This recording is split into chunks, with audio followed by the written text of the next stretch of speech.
Fellas, I want to talk about oil in this video. Typically, we talk about oil, how your engine sounds better, it pulls better, better fuel mileage in extreme cases, but not in this one. This video, I want to talk about how oil affects your after treatment, and it affects it severely. So here we go. This truck was bought brand new by my company, and let me show you the mileage. This is a 2024. My experiment was done with this truck, and my experience about this particular after treatment scenario is with this truck. So mileage is very important, right? 12,444 miles. So for the first 5,800 miles, this thing's been running on Valvoline. Well, I should say 5,000, because at 800 miles, I replaced the original factory fill, and then at 1,800, 1,700 and some change, rounded up 1,800, I replaced the oil again. And then at 2,800, I changed the, either 28 or, no, I did pretty much 1,000-mile increments. So 800, roughly 1,800, and then 3,800, and then I did 5,800. That's how I kept it. 1, 2, 3, right? 1,000, 2,000, 3,000, plus minus some. I was shooting for 500-mile interval, but given the situation, I had to work this truck. I pulled in for the day at 800 miles, so that's where we had to do it. So every time I did that oil change, 800, 1,800, and 3,800, I always used the 1030 Valvoline. At the time, that's the only thing I could get my hands on, and I used it. It's decent oil. It's endorsed by Cummins, well, Valvoline and Cummins. But I switched to Rotella T5 10W30 at 5,800. That was the first fill with that. So what I've noticed from 5,800 till 12.4 and some change is the after treatment is far less burdened. Same trips, right? I didn't jump the gun and make a video as soon as I changed it, because I noticed the difference from the get-go. I gave 1,000 miles. So pretty much 5,000 miles with Valvoline, and now 7,000 miles with Rotella. Here's my findings. With the Valvoline, this thing on the interstate, and I'm only gonna talk the interstate because very, very controllable environment, right? 75 miles an hour with or without a trailer, and how heavy the trailer is.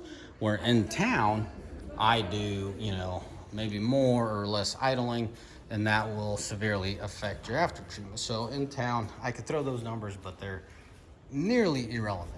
On the interstate, I control it probably 95% accuracy back to back to back, right? So I can compete as close as possible as apples to apples. So Valvoline did a regen every 400 miles on the interstate. Every 400 miles, on average, this engine did a regen. Same case scenario, same road, same trip, same everything, 95% the same, right? As much as I can control.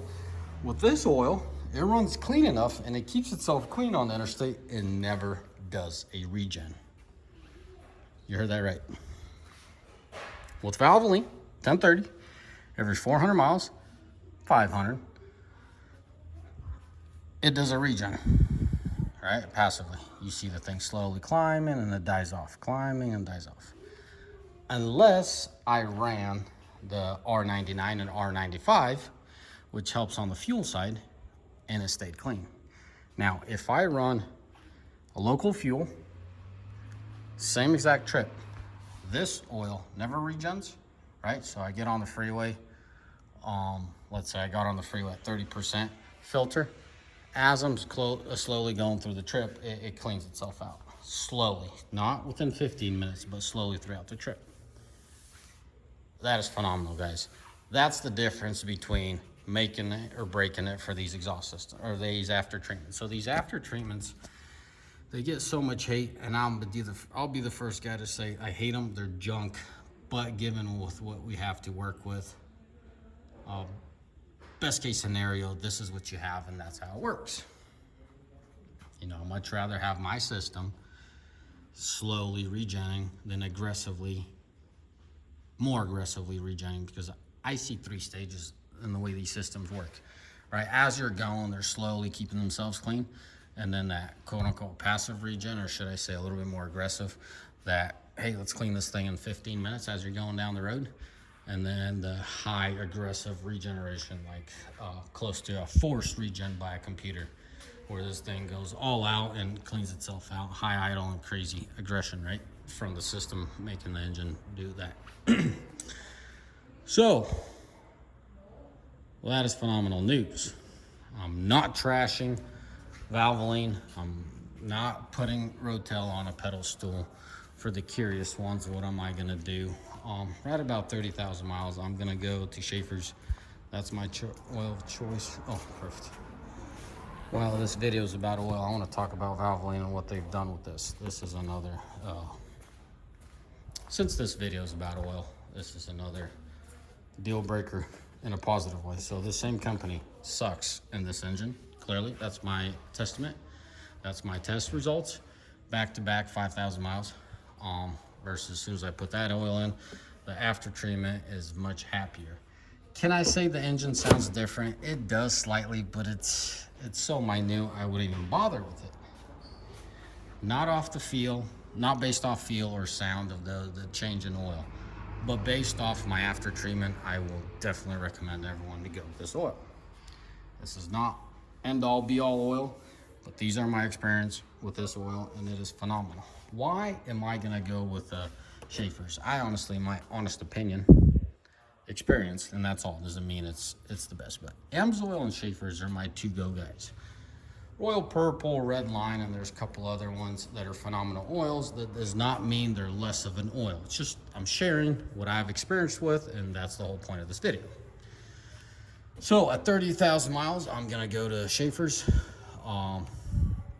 Most likely, I'm gonna go with the 540 oil.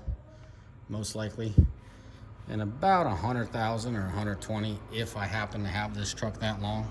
Little keyword: if I happen to have it that long.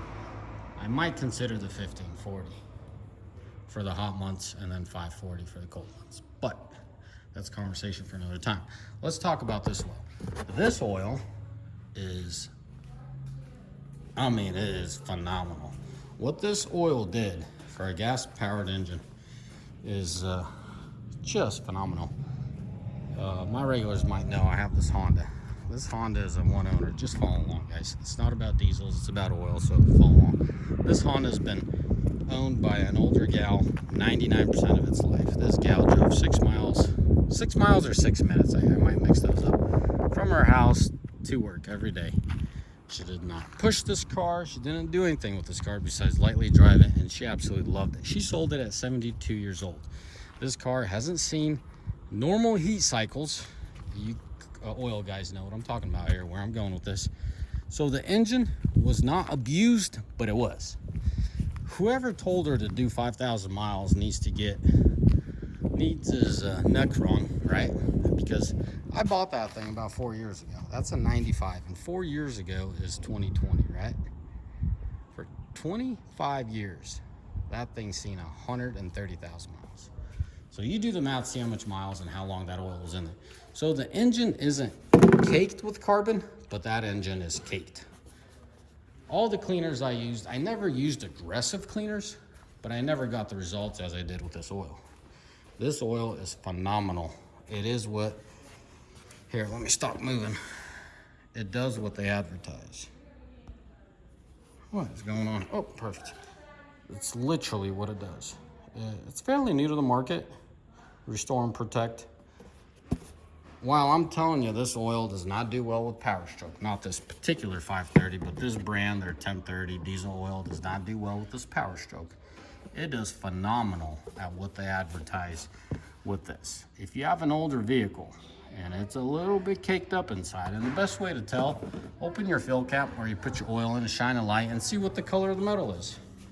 Is it brown? Next question, how brown? Is it caked? Is it carboned? Or is it just like my Honda? It's just dark brown, a lot of light film, light burnt oil on it.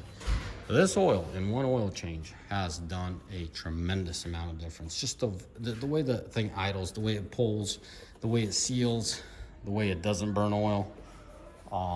Yeah, can't say enough of good things. If you own an older vehicle, take a good look at this oil. You might have a hard time finding it as far as on your shelves, because as far as I know, this technology has been out for a few months, not much, meaning this oil. But even my Rizlone, I think it's Rizlone engine treatment cleaner. I wish I had a bottle to show you the yellow one. Look at my other videos. I've made a video about it. It does slow and steady. That cleaner couldn't do what this oil did. So while I would not recommend this brand of oil in your Powerstroke, I'll tell you, your gas-powered engine that needs some cleaning, a really, really good addition. Anyways, fellas, as always, may the Lord bless you. May you Almighty find day, and let me know what else you want to know, particularly to this oil or maybe some other video. I'm doing my best. I'm doing my best to share this with you guys, my experience, my journey. You guys know I'm a Ram guy. This is new to me, this Ford. And I'm personally driving it. It's not just in the fleet someone else driving. I'm reporting the mileage and the experience. This is me personally driving this thing every day. This is me hauling my kids. This is me hauling loads. I try to use this thing for what I purchased it for. It will never compete with the Escalade as far as comfort and room, because I got 4 kiddos. But when I do use it, I absolutely love it. Anyways, as always, may the Lord bless you, and may you all have a mighty fine day. Ciao. Bye.